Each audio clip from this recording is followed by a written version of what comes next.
Welcome into the A-List podcast. As always, I'm Kwani Lunis, joined by Sherrod Blakely and Gary Washburn. Hello, friends. How are you? We are wonderful, wonderful, wonderful Kwani Lunis. Every time you say that sounds so sketchy. That sounds like you're not wonderful, but whatever. Gary, how are you doing? I'm great, Kwani. I'm great. Yeah. Sherrod, I'm already tripping, but Look, we're gonna get through this. I don't know what you heard about me. He's been talking about 50 for the last 50 minutes, and we haven't even been on for 50 minutes. I know he's been talking gibberish. Seriously, I don't even know what he's talking about at this point. Before we get into, what were you gonna say? I said I have no clue what he's talking about. Oh yeah, let's move forward, please. Yeah, common theme on the pod. But before we get into the Celtics, we do want to give our condolences, at least to Chris Ford, former Celtics player and coach, who passed away on Tuesday. He was 74 years old. I learned that he was the first player to shoot a three-point shot in the NBA. Make a three-point shot in the NBA. But I'm sure you two could enlighten me and the other youngins a little more about how important he was to the Celtics. Well, I mean, you have to give full history.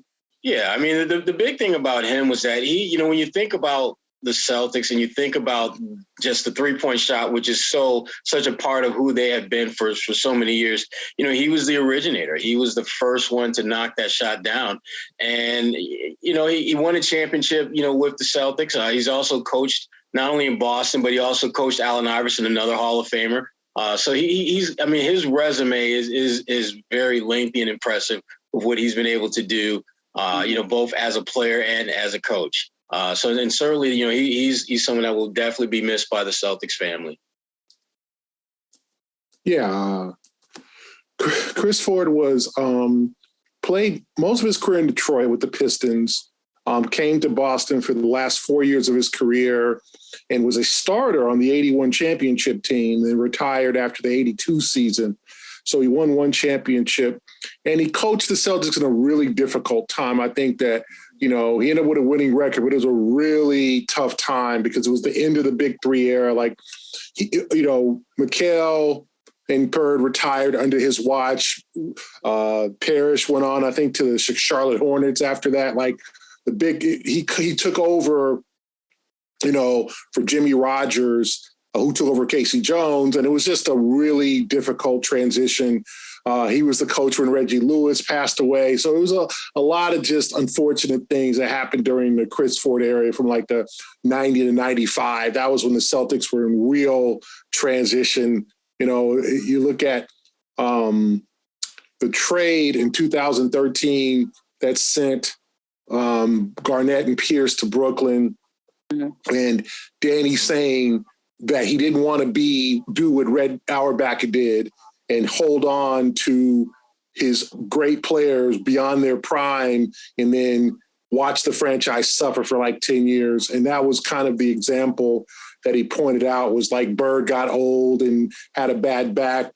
Mikal's feet started failing him. They got older and, Red had a chance to move, not Bird, but probably Mikal, and didn't, and kind of rejuvenate the team. And also the franchise was hurt by the tragic deaths of Lynn Bias and then Reggie Lewis. So, Chris Ford didn't have much of a chance in Boston to coach like a great team. It was the D Brown years, AC Earls, and a lot of guys rolling through Boston who, and D Brown had a solid career, so nothing against D Brown, but it was kind of the early 90s, mid 90s Celtics. And then ML Carr took over. ML Carr kind of nudged him out and then took over as coach and GM, and then Pitino. So, it's you look at the Chris Ford era in Boston in terms of a coach, and he just didn't have a chance to coach a really great team, and was there during a real difficult transition for the franchise. Yeah.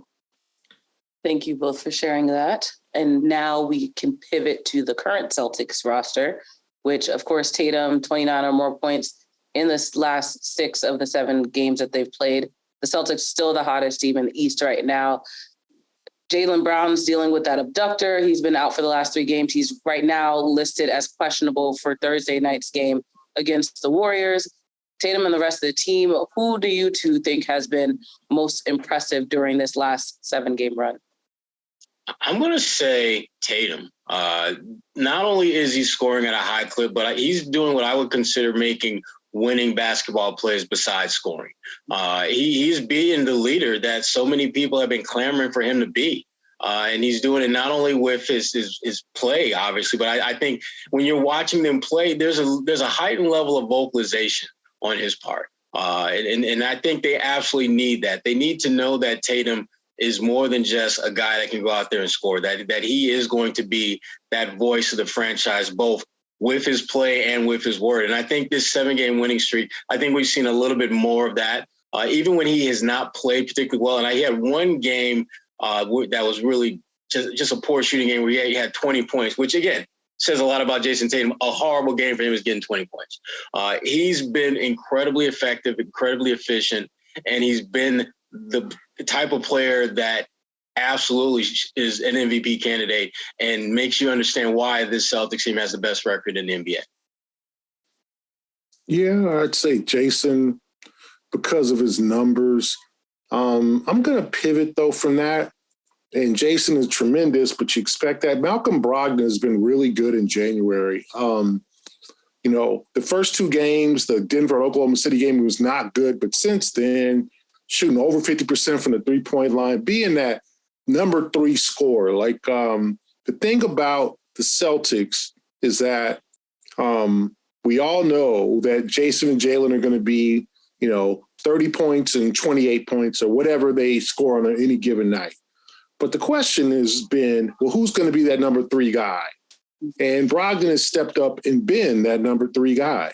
30 points in the game, the first win over Charlotte, 16 in the second, just steady, attacking the rim, hitting the 3, doing all of what he's supposed to do as that number 3 scorer, because Marcus has not had a good offensive year.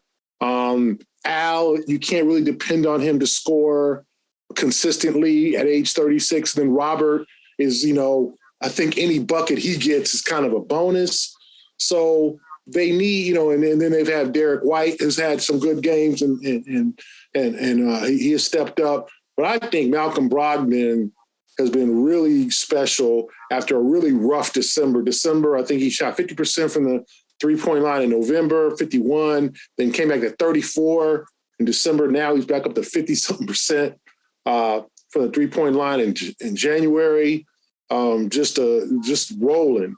And I think that you expect Tatum to have 30 points. He gets to the free throw line. He's been tremendous. Well, I'm going to say Malcolm Brogdon because when he can score 16 to 20 points for this team, that just makes him even more dangerous because now he is that number 3 guy. Because now you don't want Marcus.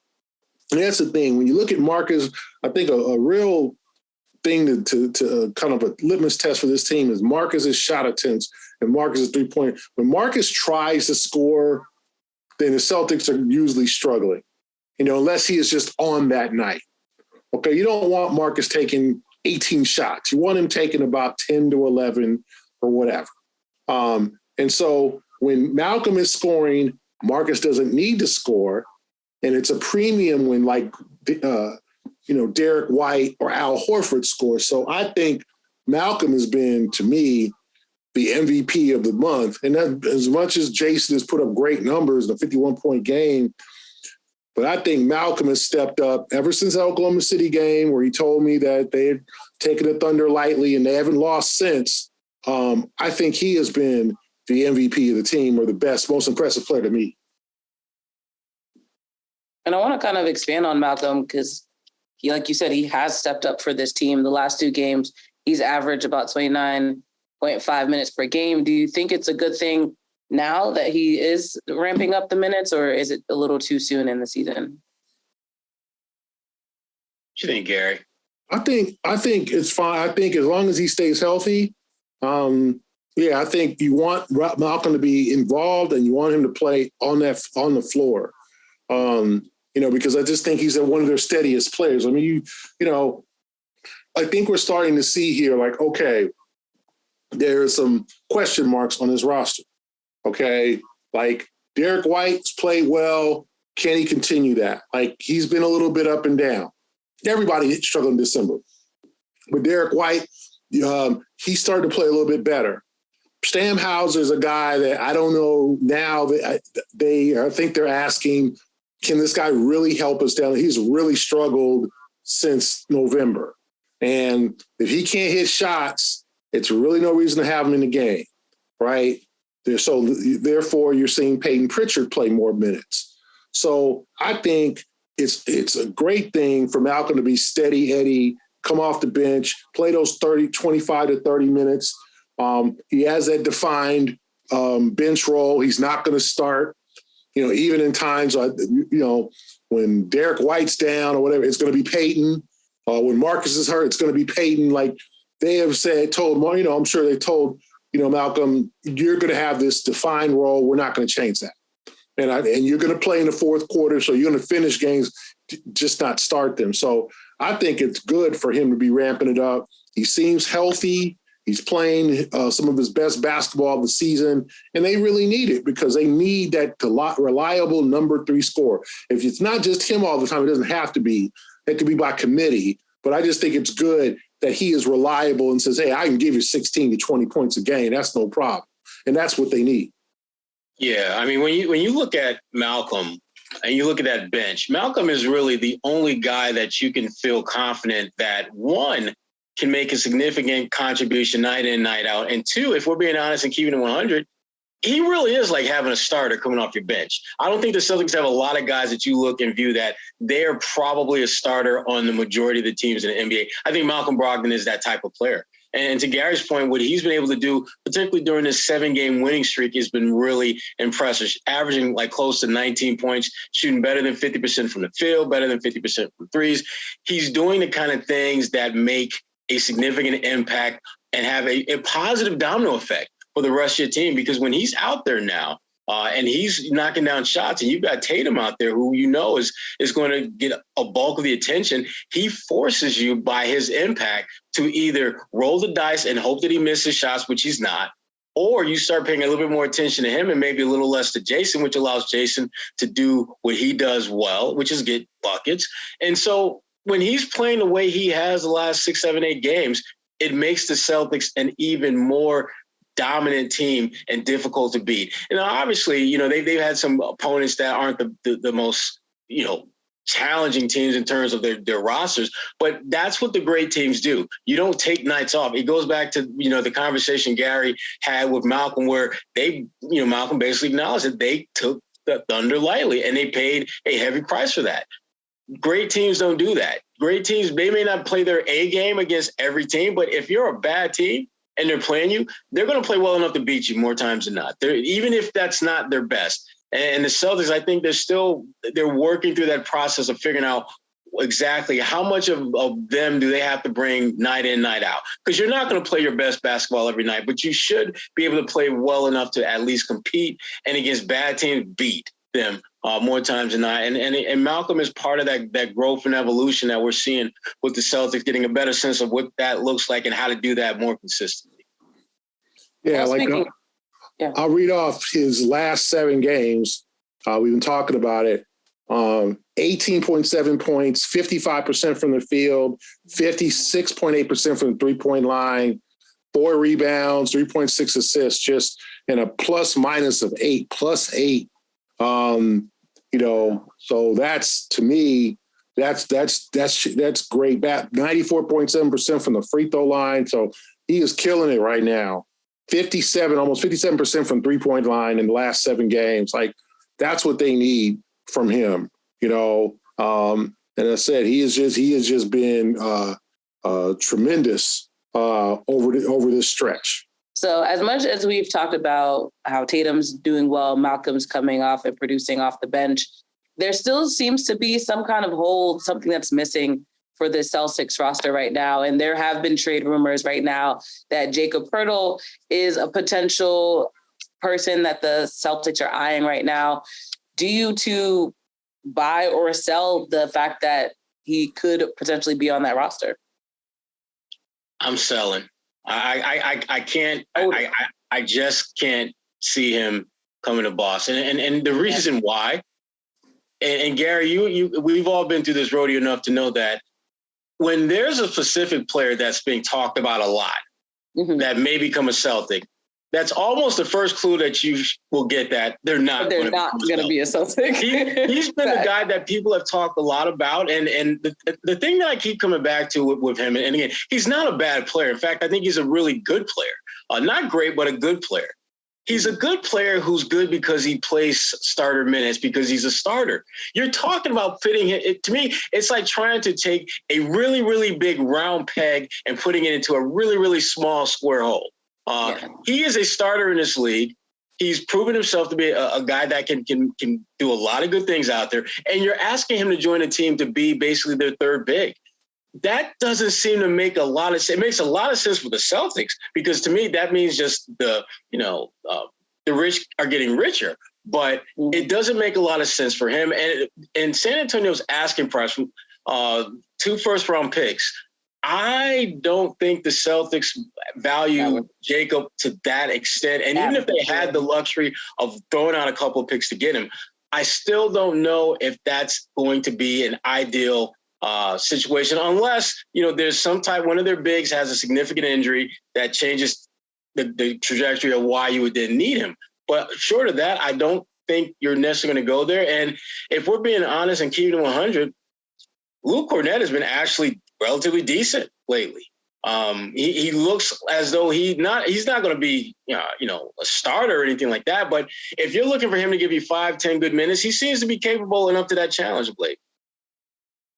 Yeah, I think Jakob Poetl is a good, solid NBA center who's going to do the dirty work in the paint, play defense, get rebounds, score at the rim. I mean, he's exactly what a lot of NBA teams need. But the asking price, I think, is a little too high. And if you look at his salary, there's going to be you're going to have to give up, maybe obviously going to have to trade Gallinari, and then you're going to have to maybe include a Peyton Pritchard or another smaller salary in there to make it worth the Spurs' while. And then, match salaries, but also the Spurs are trying to rebuild, right? They want young players. So first-round picks are what they're going to ask for. And obviously these two teams have made a couple of deals over the last couple of years. They gave, the Spurs took one of the Celtics first-round picks in the Derek White deal. They made a little minor Vonleh deal. So they're used to dealing with each other.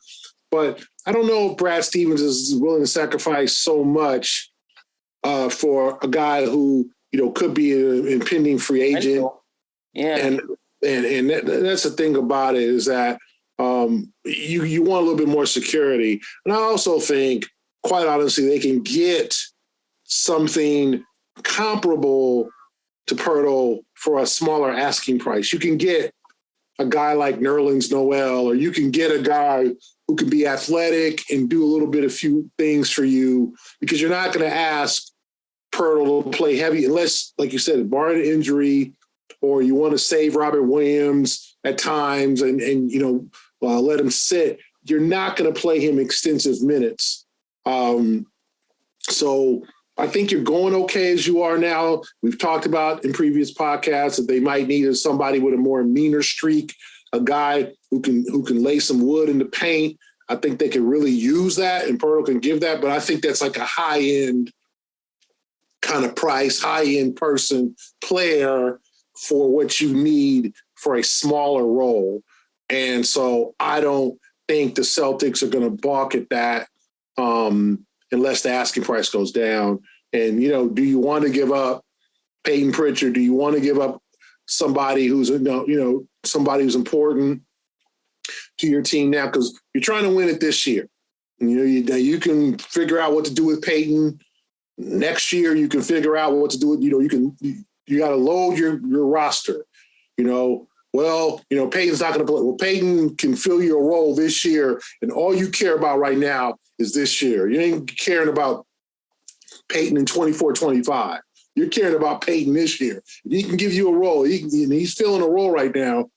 I think you hold on to him and you try to find something in the buyout market. You try to find a free agent out there. You know, we talked about Dwight Howard, DeMarcus Cousins. You know, even a guy like Hassan Whiteside, who's kind of a mess, but is a big body, you know, who's still out and still relatively young. And I'm not saying go out there and get soft, but there are guys out there that can play that 12-minute a game role and probably get you quality production.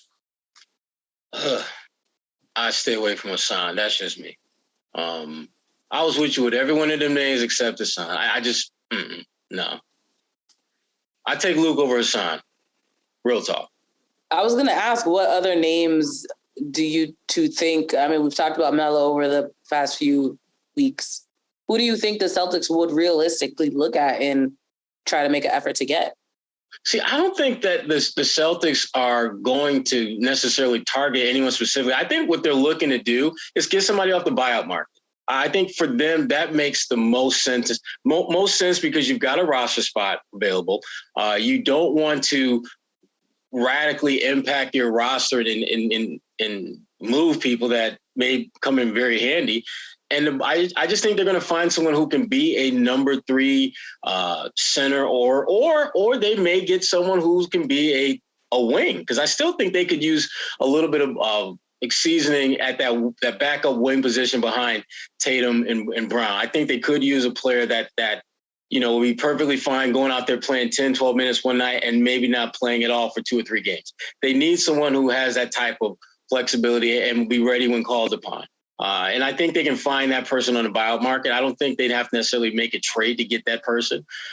Because, again, like I said, we talked about this before, but the biggest thing with Poeltl is that he's a guy that is going to want to play significant minutes. And I get it. What you want and what you get aren't always the same. But one of the strengths of this Celtics team is their chemistry and how everyone has bought into the role that they are being asked and expected to play.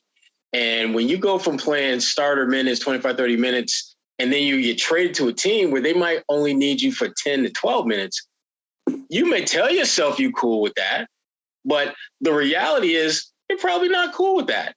And so how is that going to impact team chemistry? How is that going to play out? And, you know, and the last point I'll make on this is just that Luke Kornet has not been horrible. I mean, he's been actually relatively decent. And the thing that he's doing more of now, which I couldn't figure out for the life of me why he didn't, was actually look to score when you're wide open near the rim. If you're a stretch big and they're leaving you wide open from the corner and you can shoot threes, I don't know. How about shooting a 3? He's starting to do more of that. And that, to me, enhances his value and, frankly, makes him more of an individual that when he's on the floor, teams have to account for. And that's really all you're looking for with your number 3 center. Can they make an impact, and can they play well enough to where the opponent has to account for their presence? And I think Luke is trending in the right direction in that regard. And flip side to that, Sam Hauser is going in the opposite direction in that regard. Yeah, I mean, I think there's guys out there. You know, I'm looking at the list of names here. You know, there's a guy out there like Cody Zeller, you know, another big guy. You know, I know the Lakers worked him out, and I don't think he'd be very popular. But like Myers Leonard, Derek Favors just signed with the Hawks. I thought that was be somebody that they really could bring in. Willie Cauley-Stein, you know what I'm saying? Like, there are guys out there that are capable big men who have played in the league, played a lot of minutes in the league. They can give you a little bit of production that you need and put you over the top. And like Sherrod said, I don't think Luke Kornet's played badly at all. Can he, you know, but do you want security at that position? Yeah. Do you want a guy? I mean, I think a Willie Cauley-Stein is a guy who is going to fall in with the team concept. He doesn't seem like a bad guy. I know, you know, he didn't really fulfill his potential. I know he's a lottery pick or whatever, and people thought he'd be kind of a much better player, but he's serviceable, right? And that's all you're looking for at this point, depending on what you are willing to give up. So, you know, I think they have some options. I think that they can wait for the buyout market. They can see which teams are looking to rebuild or retool. But the one thing these teams are going to want is first-round picks. Like that's and Brad's shown the willingness to give up first round picks, but do you want to keep giving up first round picks and kind of ruin your, chance at bringing in more good young players? I don't know about that. Well, I feel like we always have one of our other partners set up right after we talk about the lack thereof on these rosters. So if you have a roster of small business and you're looking to hire, no one has a business like yours with all its strengths and challenges. To succeed, you're going to need a hiring partner that adapts to your needs. You need Indeed. Indeed is a hiring platform where you can attract, interview, and hire all in one place. So instead of spending hours on multiple job sites, searching for candidates with the right skills, Indeed's a powerful hiring partner that can help you do it all. With their instant match tool, over 80% of employers get quality candidates whose resume on Indeed match their job description the moment they sponsor a job. One of the things that we love about the fact that Indeed has the instant match is that when you're looking to sponsor a post in the US, you're actually 3 times more likely to get a hire. And once again, that hire is usually going to be more qualified than the other people that are even in the pool. Even better, Indeed's the only job site where you only pay for applications that meet your must-have requirements. So if all of that sounds ideal for your small business or business in general, you can start hiring right now with a $75 sponsored job credit to upgrade your job post at Indeed.com/A-list. Offer good for a limited time. You can claim, once again, that's a $75 credit for your business now at Indeed.com/A-list. Indeed.com/A-list. Terms and conditions apply. Need to hire? You need Indeed. Coming up for the Celtics, a fun game, a rematch of the NBA Finals. Of course, the Golden State Warriors are in town on Thursday. I must note that they were actually just at the White House giving the president and vice president a jersey and, of course, doing the picture taking thing. So they're coming off of a really big high of remembering their championship, which I think is going to make the game even more exciting. But they are still currently 6th in the West right now. Who do you think needs this win the most between Golden State and Boston? Boston. Okay. Golden State, listen, when you've won multiple chips, you don't really care what your record is. You don't really care who beat you in the regular season, because at the end of the day, you still are going to be that dude when it comes to getting a chip. You know that you have the wherewithal to be the last team standing. Whereas if you're the Celtics, it feels as though you've got some demons you need to exercise with these Golden State Warriors. You need to. I think that you're as good as they are in many respects, but you haven't shown it when it matters, obviously, in the finals. And you haven't shown it even the next best thing to when it matters, which is the regular season. So I think the Celtics need this one just simply from a confidence standpoint. And I think, again, to add a little bit more of validation, I think mentally, that they are the team that everyone in the NBA is chasing this year. Yeah, I think the Celtics need this win much more. The Warriors are starting to get things together a little bit. They beat Washington. They're really up and down. But now they got Curry back. Klay Thompson's going to play, so it's going to be the old gang. I think Iguodala and Kuminga aren't playing, but it's going to be pretty much the whole gang. And they know they're in the Celtics' heads. And then Wiggins is back too. Wiggins didn't play in that first matchup with the Celtics when the Warriors pretty much spanked them. So I think the Celtics have to realize, okay, this is a team that mentally this is a roadblock we need to get over. And, we need to be ready, prepared. Obviously, after this is an important a 3-game road trip to Toronto, Orlando, and Miami. So I think that this should continue their surge. But you're right. Sherrod's right. The pressure's on all on the Celtics here. National TV game, the Celtics best team in the league. Yeah. If they turn around and lose the Warriors at home, people are like, well, we don't know. Yeah, we don't know. So I think the pressure's on Boston. Both teams, plenty of days off. Each team last played on Monday, so there's no back-to-back excuses or limits or anything like that. Play that out. The league knew what they were doing with that one. So they know these two teams. I said I think the Warriors are going to play their best ball because that's what they do when the lights are bright. But they've also looked really bad this year. They lost to the Bulls a couple of nights ago. They lost at home to the Magic like the Celtics did. They lost at home to the Pistons, Sherrod's favorite, Sherrod's Pistons. My guys are buzzer beater. Yeah, so, I mean, to me, they're beatable. This is not the 21-22 Warriors, but then again, they're still in your heads. You still have to make the plays to win the game, figure out what you're going to do, how you're going to guard Curry. Clay's going to be on fire. Draymond's going to be said he's ready now for the crowd. He ain't going to get caught off guard by all the stuff he's going to get for the Celtics. So obviously they know, and it's a big game for the Warriors too. National TV, everybody's counting them out already. They've looked really bad this year. So what more better way than to beat up the best team in the league and head, continue your road trip. Yeah, and the other point about this Golden State team, there's only one team out west that is a crappier road team than Golden State, and that's Houston.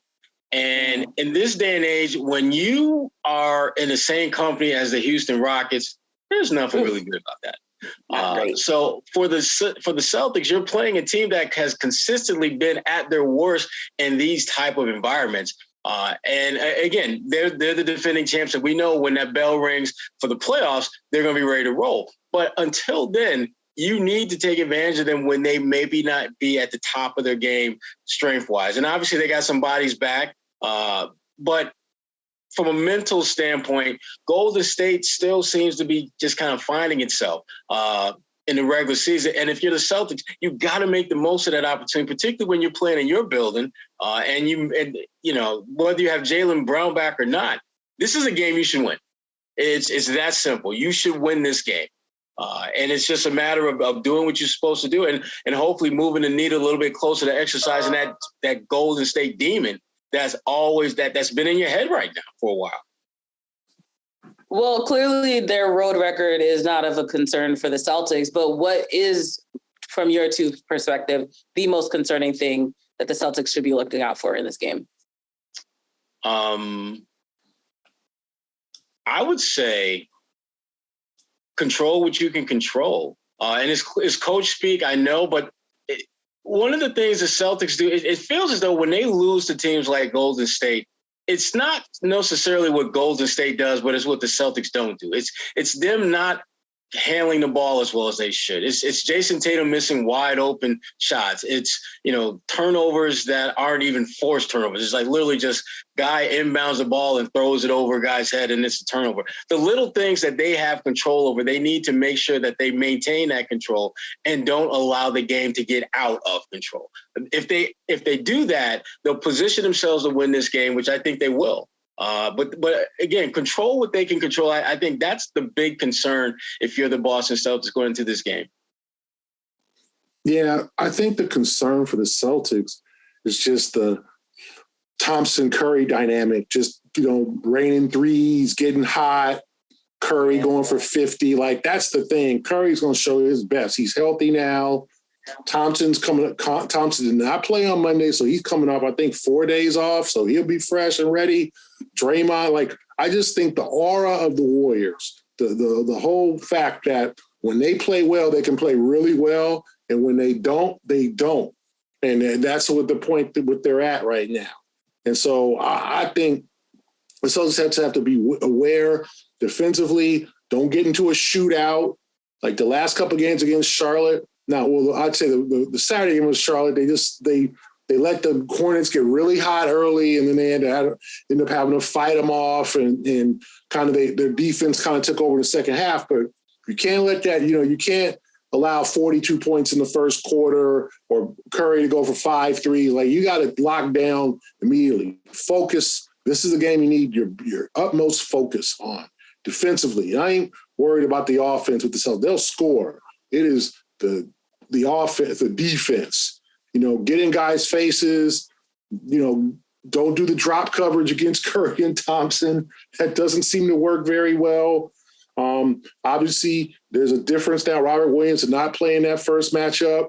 He'll be present in logging minutes. So we'll see what happens and how focused they come out for this, as opposed to like, hey, let's play, shoot 'em up, pop a shot, and let's all just make shots. And then hopefully we're the ones that keep making shots. Like, that's not the way to win. That's how they beat Charlotte, and they let Charlotte get comfortable. You cannot let the Warriors get comfortable. It could be a long night. So, like I mentioned earlier, we're still unsure as to whether or not Jaylen will even play in this game. Who do you think from the Celtics roster needs to step it up for this game? What do you think, Gary? Jayson Tatum. I mean, there's Wiggins, right? That's the dude who shuts you down. So yeah, I should have said other than Tatum, because y'all always putting pressure on this man. Give me another one. Yeah. I'm not gonna pick Tatum. Gary, no, okay, I'm gonna say Tatum because Tatum had a bad finals. Tatum had a bad first game in San Francisco. That's all bad. right, Jason, what's up? You coming up a 51-point game? Like, what you got? And this is one of those games. All the MVP voters will be watching. What you got, Jay? Are you an MVP? Are you gonna carry your team to a win? Pressure is on Tatum. I'd say him, without question. There's definitely, Tatum's going to have to play better than he did in the finals, obviously. But here's the thing. When you go through just what they went through in the NBA finals and you come back the following year, you're going to make some changes that will hopefully position you to get over that hump going forward. And one of those additions that the Celtics made was Malcolm Brogdon. I think he's going to have to continue to play at the level we've seen the last 6, 7, 8 games for them to have a legitimate shot at winning. Because when you think about that title that Golden State won, as great as Steph Curry was, and he was, there were a number of players along that journey who were not nearly as impactful over the course of that series as Steph was, but they had moments where they stepped up and carried the load and catapulted this team to success and victory. And I think that Malcolm Brogdon is going to have to be that guy in this game, not only because of the need for the Celtics to have a number 3 steady type score, but with Jaylen Brown's status, uncertain, he may have to be the next best scorer to Tatum out there. And he has shown the ability to do that. Gary went through the numbers. He's been shooting better than 50% from the field and from 3-point range, 90+% from the free throw line over the last 7 games that they've all Celtics win. But they're going to need him to continue in that vein in order for this team to really, really have the opportunity to, again, exercise that Golden State demon that I think is inside them and inside their heads based upon what happened in the finals last year. And also, as Gary alluded to, what happened last night around Golden State, where Golden State wasn't even whole as they are now. And they pretty much had their way in that game. So lots of things for the Celtics to build on in this game and hopefully find a way to break through and get what I think is a much needed victory over a team that has had their number. So speaking of number, how about saving a little bit of money? Our good friends at Rocket Money have just the plan for you. Are you wasting money on subscriptions? 80% of people have subscriptions that they've totally forgotten about. Maybe for you, it's an unused Amazon Prime account or a Hulu account that never gets streamed. Well, there's this great app that helps you track all of your expenses. And because of it, you no longer would waste money on subscriptions you don't even use. You might have heard of it. It's called Rocket Money, formerly known as Truebill. Do you know how much your subscriptions really cost? A lot of people think it's just like $80, but it's closer to $200. And that's right, $200. You could be wasting hundreds of dollars every single month on subscriptions you don't even know exist. There's this app that you would love to get a hold of and use that takes care of that for you, and that is called Rocket Money, formerly known as Truebill. The app shows you all your subscriptions in one place and then cancels for you whatever you don't still want. And I know this for a fact because I have been using Rocket Money for the last couple of months, and it works perfectly. I've been able to get a much clearer read on what my bills are, when they're due, and maybe most important, get rid of some that I don't even want to have, that I completely forgot about. So it's amazingly awesome in that regard. And the cancel subscription is really simple. All you have to do is press cancel, and Rocket Money takes care of the rest. So get rid of useless subscription with Rocket Money now. Go to rocketmoney.com/A-list. Seriously, it can save you hundreds per year. That's rocketmoney.com/A-list. Cancel your unnecessary subscriptions right now at rocketmoney.com. Back to the Kwani Lunis production. I love that it's my show. But we're wrapping it up because we just talked about the Warriors. Looking ahead to next week, do you two have anything fun on your agenda? Shelly, what's going on? No, just again, locking in on this. This is a really big game. I mean, it's a big game. And that's kind of where my head's at. And the road trip they got coming up isn't as star-studded heavy as some of the road trips of the past. But this is an important stretch because we're nearing the home stretch towards the All-Star break. And the Celtics want to continue playing well. When playing well doesn't mean you'll win every game, but they're starting to build the kind of habits that they hope will carry on into the playoffs, so that if they have a slip up every now and then, it won't be something that is significant. It'll just be one of those nights. But Golden State is a really, really big deal, really big game for the Celtics for so many reasons. And we'll be covering that, wall to wall between now and the game tomorrow. Mm-hmm. Washburn. Yeah, I'll be looking forward to the game and to the Celtics over the next couple of weeks. I know the Los Angeles Lakers come in next week and LeBron chasing the record, the scoring record. He won't, be close to reaching it when they come to Boston, but we'll see if Anthony Davis is back for that game. Maybe he's recovering enough to be back for that game. But some important games but as I said, the Celtics have some winnable games in this stretch. I know they got Philly and they got Brooklyn, but they also got Detroit. Sherrod's favorite team, Detroit. They got Charlotte again. Sherrod's second favorite team, Charlotte, right? Yeah, Charlotte. They have an opportunity to build some real distance between them, the Nets, and the Bucks. If you look at their schedule, let me read their schedule till the All-Star break here. Golden State, Toronto losing record, Orlando losing record. See if they can get revenge on the Magic. At Miami, a very tricky game. Then the Knicks come in, the Lakers, Brooklyn, Phoenix Suns, if they're going to be healthy. Then Detroit, then Philadelphia, Charlotte, Memphis, and Milwaukee be the two real doozies over 2 days. And then they end the first half, or the unofficial first half, with the Pistons again. So 2 games against the Pistons, a game against Charlotte.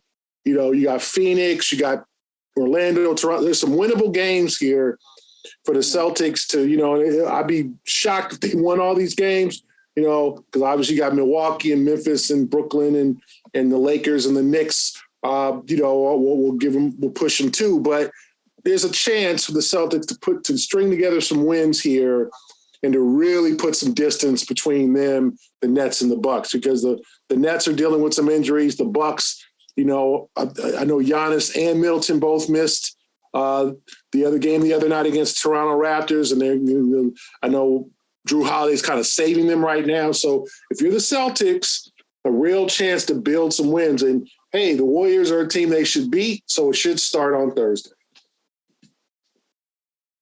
And since you mentioned the All-Star game, I do want to kind of update our followers, which I'm sure they saw by now, but Jayson Tatum's bumped up to 3 in the front court for the Eastern Conference, and Jaylen Brown is still at number 4 with over 1 million votes for an All-Star appearance this year. So obviously that's just the fan vote. There'll be other things that are accounted for, but it's good to know that the Celtics will have at least 2 people in there this year. And from my perspective, non-basketball related, but New England sports related, 80 for Brady. I am actually going to watch that this evening because my media duty calls. So I will give you guys a review as to whether or not it's a good movie and worth watching. But that's something you keep an eye on on NBC. I'm glad you're going to go see that movie, Kwani. It's a screener. I get to watch it at home. So I'm watching it for work, and then I'm going to be interviewing someone. Yeah. Oh. I'm interviewing someone from the cast, but it's not Jane Fonda. So I'm like, Lily Tomlin? None of them. It's none of the women. I'm like, what am I doing here? Oh, you got an all-star cast of women acting in this movie, and I don't even get to talk to them. Wow.